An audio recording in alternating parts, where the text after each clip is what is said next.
ba ang duwag ako? Permission to leave, sir.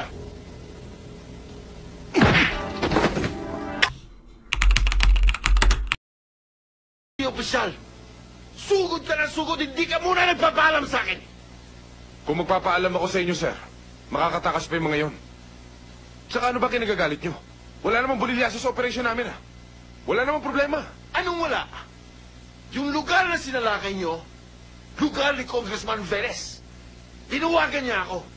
Galit na galit siya. Ano mo ba pwede akong marilib sa duty sa ginawa mo? Sir, anong kinatatakot nyo? At bakit kayo marirelieve? Yung congressman na yun ang dapat kabahan. Dahil sabit siya rito. Ang kayabangan hindi pinang-aaraw-araw. Paminsan-minsan gagamitin mo ang kokote mo. Opisyal ka ng sundalo.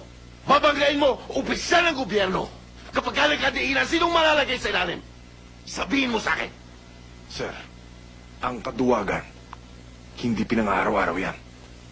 Paminsan-minsan gamitin mo naman ang prinsipyo mo.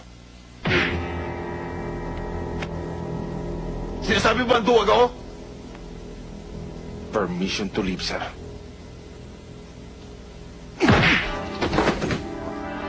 Sabi ko,